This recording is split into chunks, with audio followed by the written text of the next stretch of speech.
Let's go over some cues for doing a bench press. Now, I'm going to first do this without any weight, and then I'm going to record a second video showing me actually lifting and incorporating the cues into it. So, proper things to do when you're doing a bench press, whether that be with dumbbells, a resistance band, or with the barbell, which I'll eventually get to here in the next video. I want to make sure that my feet are planted firmly on the ground and that I'm pushing down even with my legs. Yes, this matters even during a bench press. I want to feel like I'm pushing my body into the ground. As I set myself up on the bench from this position, I want to make sure that my hips are planted firmly into the mat. I'm going to turn, pushing my hips down, taking out any type of arch that you might see in my lower back. I want the arch to actually be in my upper body from this position. So as I'm positioned here and I'm pushing down, I'm going to puff my chest up away from everything.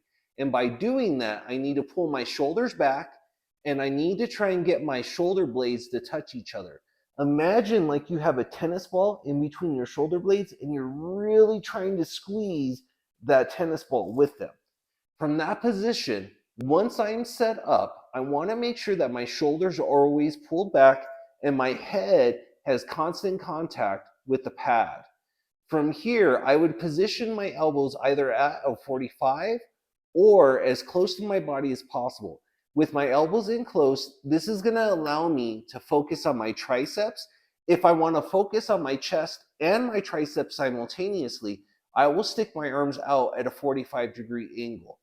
As I go to lift the weight, I want to push the weight up and I want it to travel over my head, over where my focus is at. And then I want to slowly lower it back down to my chest. The weight is going to travel up and over, similar like if it was to be making a J curve in the air. That's what I want to go for as I'm doing this. At the same time as I would be pushing the weight up, my shoulders stay back. This allows me to not overwork my shoulders, allows me to focus on my chest and my triceps. If I allow my shoulders to go forward, I'm now putting too much weight on my shoulders, which could potentially cause an injury. So I want to avoid that. So to finish off, feet planted firmly into the ground, hips planted hard into the mat, taking the arch out of your lower back. Puff your chest out, which is going to create a bridge in your upper back,